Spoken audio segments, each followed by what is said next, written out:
Good evening, ladies as well as gentlemen. Papa Boris here with a new game. This is Guild of Dungeoneering. I've beaten this game, but I'm going to play through it again, this time with my camera recording.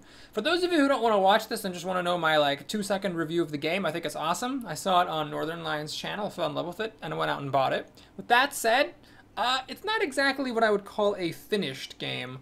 There's definitely some stuff that needs to be added. Right now, the feature-wise, it's a little bit anemic. That said, I love it. However, if you're someone who really wants to make sure that every game you buy is super polished, I'd wait a little bit. It does seem like the developers are pretty committed to updating the game. I would say that this is probably to a state of being finished that's less than the early access of Darkest Dungeon, for example. But still, it's a really cute game with lots of great graphics, if you like the style that is, and lots of fun gameplay, so let's go ahead and get started. This is going to be somewhere in between a let's look at and a totally master strategy walkthrough. There's a lot of stuff I don't know. With that said, this isn't just gonna be like oh, let me try this and see what this does. I'm going through the game with a plan. I'll probably die sometimes, but it's gonna be a little bit more of an instructional video than your typical let's play, see what this is.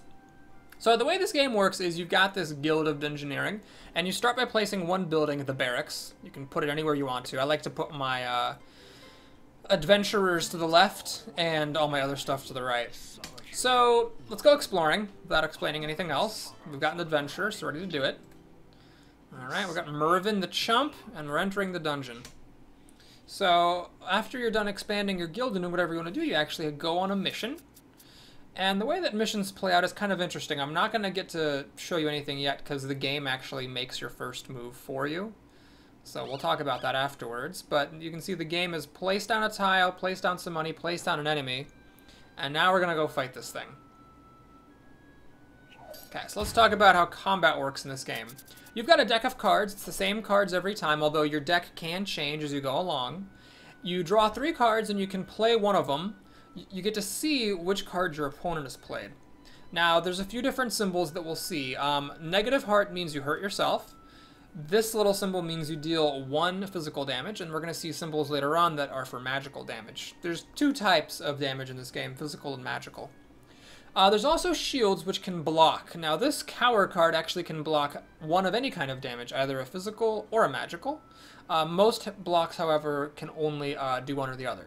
Now, the important rule in this game is that all effects are resolved simultaneously. So if I choose this lucky hit, I will deal 2 damage, the enemy will deal 2 damage, or 1 damage to me and 1 damage to itself, and all of that happens simultaneously. The reason that's significant is that if you and your opponent kill each other at the same time, you actually lose. So you have to make sure that you can kill opponent with at least 1 life remaining.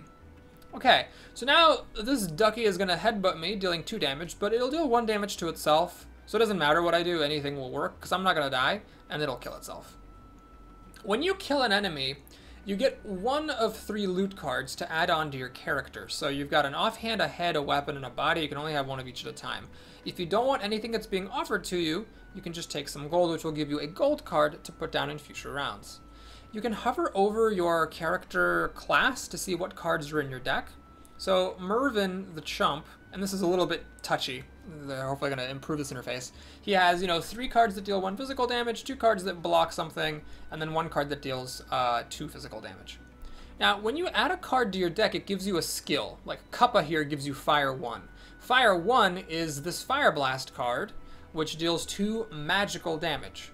So it may seem when you first start playing like every item that you take gives you some random bunch of cards, but it's actually predetermined. So for example, Wooden Stool gives you Stupidity 1, Crush 1, Armor 1. Crush 1 is always going to be that Bash card. Armor 1 is always going to be that Repel card. And Stupidity 1 is always just a card that does nothing but clog up space in your hand. So this is important because if you have 2 different pieces of equipment that say give you Fire 1, if I were to throw away this Kappa then, I'd still get to keep that Fire Blast card. However, if I add Kappa to my offhand and then later on get a different offhand, then I will lose the Fire Blast card. It will be taken from my deck. And the game will show you what you're going to lose if you take 1 card over another one. So right now I'm going to take Kappa here, add some more damage to my deck because my deck is currently lacking, and then I get some gold to spend on the guild. Now we actually get to do a turn. On your turn you get 5, from what I can tell, totally random cards. There's 3 types. There's dungeon cards, there's monster cards, and then there's gold cards. So here we can actually, set up the dungeon how we like, and this adds some light strategy to the game. It's not super difficult, but there are some missions where the parameters of the mission are such that, how you lay out your dungeon matters. One quirk of this game is you don't get to pick where your adventurer goes. Now, I'm okay with this, but my problem is that it's very unpredictable. There's nothing in the game that explains to you how adventurers make decisions of where to go. So there are times where it's actually really irritating, and your adventurers do things that make no sense. Like, it'll choose a regular monster rather than a monster and a gold. Or it'll wander into a negative fountain that will screw you over in future battles, even though there were perfectly good options available. So one thing I hope the developers do is update the engine so that it becomes actually predictable, and then it'll be a cool element of strategy of how you design the dungeon to make your hero go the right ways.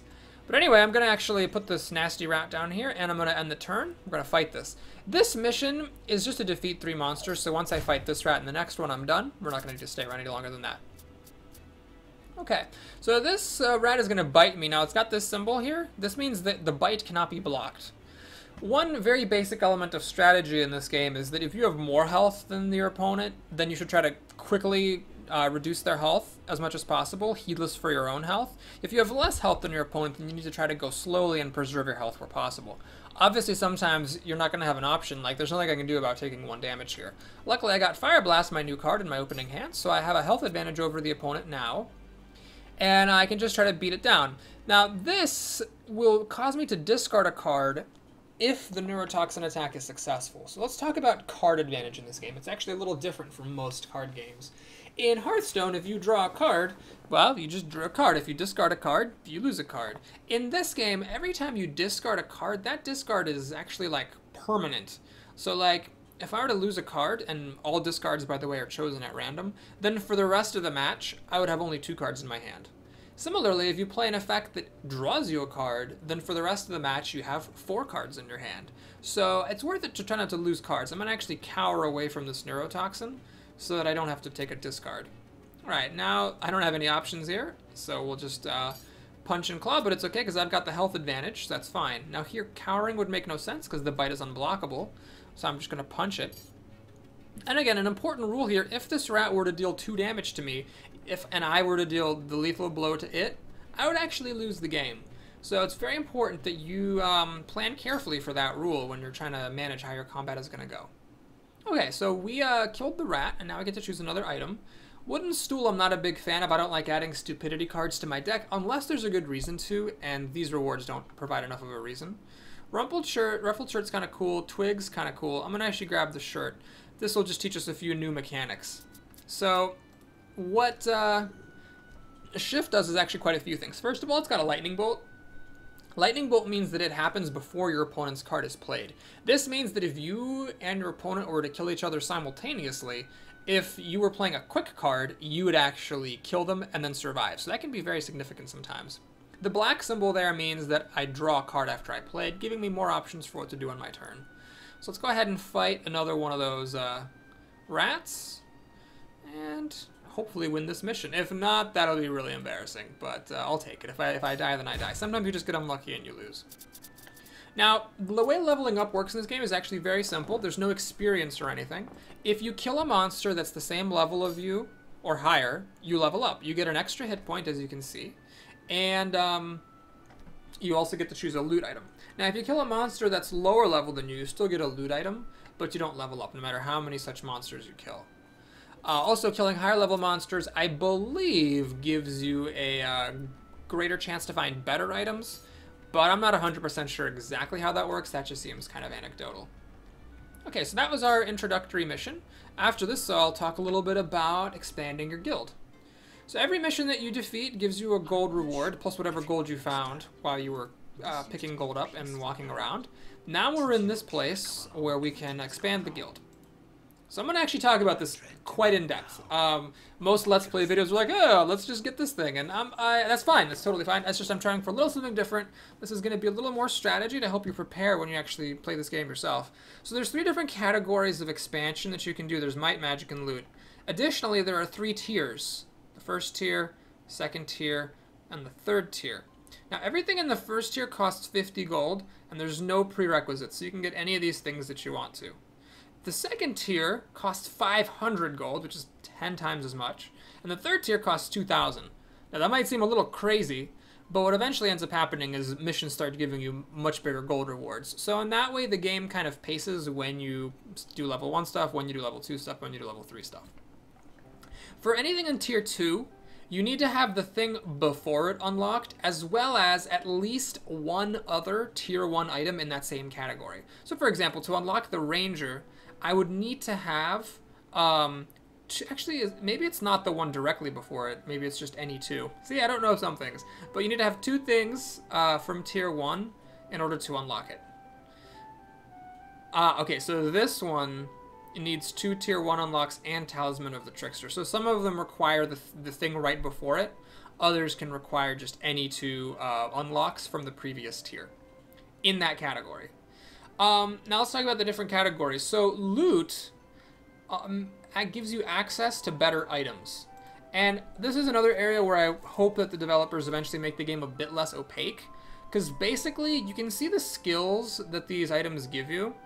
Like, the Scimitar gives Blade 2. So in theory, if you went to the wiki, if there is a wiki for this game, and you looked up what Blade 2 was, you would know what cards that adds to your deck. But obviously here, if you're just playing the game for the first time, you have no idea what that means. Some abilities you can see, like the Soldier's Helmet gives you +1 hit point. Scaly Mail gives you 2 hit points and an armor card, but there's a lot of stuff that you can't tell. Bottom line though, it's pretty much good to unlock all of them, because there's the basic items that you can find, and they suck. So just having in the game better items to find is good. Once you get deep into strategy, you might selectively choose not to unlock some of these if you don't like any of the items that they offer and you never take them. You can be like, well, you know what, all this stuff's crappy, so I'm just not going to unlock this particular thing and it's never going to show up in my games. But I don't know if that's worth it. I just like to get everything because it's fine. And I beat the game with it and it was okay. So that's one type of unlock, is the items. Now in the loot section, this one is actually a class, like a different playable class, so it's not all items, but most of this is just items. Then among the magic trees, there's 2 different types of unlocks. There's talismans, and then there's classes. So classes just give you a different type of playable character. And again, this is an area where I hope that the game designers eventually reduce the opacity a little bit. Classes are basically a set of 6 starting cards and a hit point value, and some classes also have characteristics that they get. So that's all a class really is. Now with that said, the classes, depending on what kind of cards and characteristics they have, can be quite interesting and you know, really play quite differently. But pretty much all the classes in tier 1 are much better than the chump that you start with. And all the classes in tier 2 are better than all the classes in tier 1. Like, it's not like a different, like, you can kind of do whatever you want thing. It's like the tier 2 classes are just better, and the tier 3 classes are just better. Just to show you, like, the Bruiser has 5 health, the Barbarian has 6, and then the Most Holy Grail Knight starts with a butt ton of health. It probably can be done, but really, like, you're not going to beat the final missions with any tier 1 heroes, and eventually it gets to the point where you really got to just buy a tier 2 hero, or else you're going to be screwed. Now, you can't really tell from the game what the different heroes are like. Hopefully that will be fixed in an upcoming patch. Last but not least are the talismans. So there's 4: the Trickster, the Warrior Spirit, the Hug in a Bottle, and the Crone's Knowledge. So what the talismans do is they give you a temporary effect. So, like, for example, the easiest one is Hug in a Bottle. Gives you a bonus hit point in your first 2 fights. Crone's Knowledge gives you +1 starting hand size in battle for the whole fight, for the first 2 fights. These are temporary bonuses. There's actually a typo in Trickster's favor. It says +1 loot choice slot after the first 2 fights. No, it's for the first 2 fights, just like all the other ones. So you have a greater choice of what you pick up. And then this one makes it so that your first physical damage in a battle is increased by 1 for the first 2 fights. So the tier 2 versions of each of them make the effect permanent. So for the whole dungeon, you have +1 hand size, +1 health, +1 to your first physical damage, and a bonus loot choice. The tier 3 keep the bonus permanent, and they also give you another bonus. So this one gives you Crush 1 which is a bash card, I happen to know. That's plus 1 physical or 1 physical damage and 1 physical block. This one gives you a holy card, which is like a block 1 and heal 1. And then I forget what this is. It's arcane 1, some kind of magic damage thing. I don't know. I wish it would just show you the card instead of naming it some funky thing. The Trickster one is kind of an interesting one. So its final tier is you actually start with a level 1 loot item. So one thing that you should probably do in this game is decide which of those you want the most. For me personally, I like the health one because I find that that's honestly just the best thing for those first couple of battles. And then the other ones, you know, as far as you go further and further, +1 hand size may or may not be that great because you are probably going to have cards that give you card draw. And in this game, card draw is permanent. So that +1 to your hand size gets kind of like less and less meaningful as the game goes on. Whereas health is always good. No matter how much health you have, I've had fights where I had a bajillion health, and it all came down to like me having 1 health that enabled me to win. So I'm not going to buy this yet, though. I am going to first unlock another class. There's the Cat Blurgler, the Bruiser, the Mime, and the Apprentice. Most people I've watched like the Mime and the Bruiser the best. I am going to grab the Bruiser here, because the chump sucks, and I pretty much don't want to play with them as soon as I possibly can stop. And we'll just do one more exploration here with the Bruiser, and call it a day. Whether I win or lose, that'll be it for this video. Dying will sometimes happen. Sometimes you can't avoid it. Sometimes I'll make mistakes. So this mission, our goal is to defeat the Rat King. The Rat King is all the way up here. Now, the Bruiser, let's talk about him. Here are the cards that he starts with. So he's got a lot of blocking cards. He doesn't have anything that deals more than 1 damage, so he's going to want to pick that up as soon as possible. But he has a trait, Spiky. When you fully block an attack, meaning the monster deals no damage to you at all, you actually deal 1 completely unblockable damage. So that's it's a pretty cool ability. It's one of the reasons why people really like this class. So what I'm going to do here is try to build my way up toward the Rat King. Now, there's no time limit or anything, so you can dick around as much as you want to, but you can farm gold. However, it's just really not worth your time. It's better to just move forward with the game and get to the missions that pay out a lot. We got lucky here. We actually got a room that will let us connect all this stuff here. So I'm just going to throw that in there. And I don't really care about these gold coins. It's just 1 is really not ever going to matter anything. So I'm just going to put that monster down so I can go ahead and level up. Now, the Bruiser, admittedly, is a little bit of a poor choice if we're being strategic for this mission because a lot of the rats have unblockable attacks. The more you play, the more that you'll find you kind of get a sense of what sort of cards enemies have. The Bat is a loner. If it's in a dead end, it gets -1 HP. However, it's not in a dead end, so it just has its full 4 health. And I'm going to actually block this drain to stop it from gaining health. In this game, you can overheal yourself and gain more health than you started with. So here I dealt the damage because I blocked its attack fully. Unfortunately, the Bat has another drain. So here it actually gets ahead of me. It stays at its current health total and takes 1 away from me. Now I am going to use the How Do You Like This card because it's blocking physical. I don't want it to block me, so I want to keep my health advantage going. There's a Bite, which I cannot block, so there's no point using Get Out of Here to try to block it, so I'll do Oi. And hopefully it doesn't have any double damage effects, or we might be in a little bit of trouble. Luckily, it's just a Bite. So, comes down to 1 hit point here. I haven't got that Shrine yet, but you can imagine, like, if I'd had an extra HP, you know, that would have made a significant difference. So we can get a Ruffled Shirt. Now, this is a good card. We talked about it last time. However, I need cards that deal more than 1 damage at a time. The Twig is tempting as well, because Bash is a good card.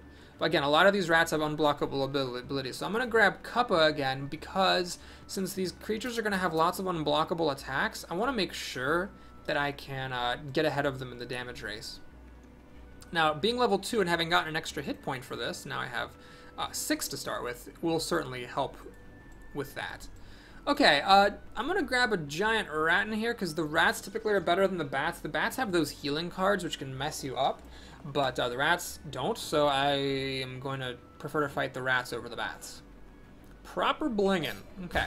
Now, this is a level 1 creature. I'm level 2. Because of this, I'm not going to level up, but I am going to get a loot item. So there is some value to fighting lower level monsters, and that's the potential for finding items. Okay, unfortunately, I don't have my Bash card, but I will use this, even though I'm wasting one of these physical blocks. It'll deal a damage for blocking the attack, and that'll stop me from discarding. Now this is where the Bruiser really shines, because the Bruiser gets to block this damage, deal a damage, and deal an extra damage for blocking it. So I actually get 2 extra health points off of this rat, and now I just win easily. The coin that you find, by the way, on the ground doesn't really matter that much, but it can be used to induce your hero to move around. So Kappa I already have. I can get deal 1 magic damage, heal 1, or I can just get +1 health. I'm just going to go for the +1 health. I'm a big believer that, by and large, health is much stronger than it looks, in part because of the rule that if you and your opponent kill each other at the same time, you will be the one who loses. Alright, what I'm going to do is I'm going to see if I can actually fight a Gnoll. This is a little bit risky because I could just have fought this rat, and yet my Bruiser is going to decide to change directions into that Gnoll. So now if I die, I will pretty much have been my own undoing. If I'd fought the rat, it would have been safer. I would have gotten another loot item. But this will give us a chance to showcase some more game knowledge. So Gnolls, you can see, have a lot of health, and they have the Fury ability, which is very significant. This makes it so that when the monster's at half health or less, all of its attacks deal an extra damage. You can imagine that adds up fast. So you've got to be very careful when you fight Fury monsters. Here, if I were to Fire Blast this thing, it would end up dropping down to 3 health, and it would have Fury be activated. If I do this, unfortunately, if I do this, that won't happen, because one of its attacks will get blocked, the other one gets through. Therefore, Spiky will not be triggered because I did not fully block the attack. Therefore, it's only going to take 2 damage, and it won't quite be in Fury mode. You generally want to try to get it to be 1 health above Fury, and then shoot it down below the halfway mark, so that the monster has the minimum number of turns that deal Fury. By the way, for purposes of blocking, the damage is increased before shields come into effect. So a block 1 physical would not block this, it would still get through. I happen to have a block 2 physical, so that will block the entire strike. It will take a damage and die. Okay, we got Male Coif. Now, I did say that I like having health. However, this is obviously a very, very difficult proposition. You know, taking 2 cards into your deck that do nothing is something you only want to do if you have bonus hand size and can actually like mitigate the effects of having those poor choices. So I can take a Glyph. Now this will replace my Kappa. It'll give me a card drawing effect and a block and a heal. Now the Holy Seal is tempting because it blocks any kind of damage and it heals you. However, we're fighting rats here, and I happen to know, I don't really know all the enemies in this game, but I happen to know rats have a lot of unblockable attacks, so that really limits the benefit of Holy Seal. That leaves the Stiletto, which is perfect. So it gives me the shift, which helps me increase card advantage and maybe close out a fight that we'd tie and win at the same time. I would win because of the fast attack, and I'm really happy to have Slice because what the Bruiser really lacks is multiple sources of damage. Okay, I didn't really get what I wanted, which is some kind of a room to connect these. I can't put these in here because they don't connect to all the exits. So I'm just not going to put anything down. One thing this game appears to lack at first is any kind of a time limit, because it's like, well, I can just discard my whole hand if I don't like what I have. However, you'll find as you go along that in future missions there's a built-in time limit, and so you do have to kind of hurry it up, or else you'll lose. Okay, let's just slice this thing. And there's no point in blocking this bite because it's unblockable. Alright, here's a headbutt. This is actually very nice. So this Bruiser card that I start with is very good against headbutts. I block its attack and I deal 1 damage to it, and then it deals a damage to itself. So now I'm going to win the battle. I could have used my Bash card and resisted the head loss, or the card loss, but it didn't matter. Alright, well, this is actually really great. It's one of the best introductory items. Club is not what I want, because I really don't want healing. I want better damage, and this gives me that. It also gives me a fast source of damage, so that's perfect. This went about as well as could be expected because I got one of every type of item, and I got pretty good ones. Remember, I haven't unlocked any items yet, so this is about as good as you can hope to get item-wise before you get any upgrades. So here, I could fight a Gnoll for a little bit of extra gold, but what I've found is that the gold you get from missions so dwarfs the gold that you get from these little bags that it's just not worth your time to fight the monsters. The only time I would ever fight a monster there is if I wasn't sure about my ability to beat the final boss.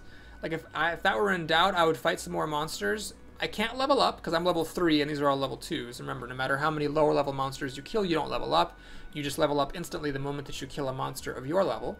But basically, I would fight extra monsters only if I was unsure of my ability to beat the final boss, and I needed to try to farm some better items, because what you get offered is random. We're going to fight the Rat King here, so hopefully I don't totally embarrass myself by dying after acting like I really know what I'm doing here. So Leader is an ability that gives it a bonus hit point for having a minion next to it. If I had known that, I would have killed this rat, try to like put some gold in it or something, try to kill it, so that the Rat King had one less hit point. But we'll just hope for the best. Right now, I'm at a health advantage because of that headbutt hurting itself. This is unfortunate. I'm going to lose a good card. I'm going to slice while I can, and then lose my magic attack. I don't even know if he has any magic attacks, so we'll see. Okay, all I need is one more damage, and I can do it like this. This will use my spiky ability to damage the Rat King, and then it dies.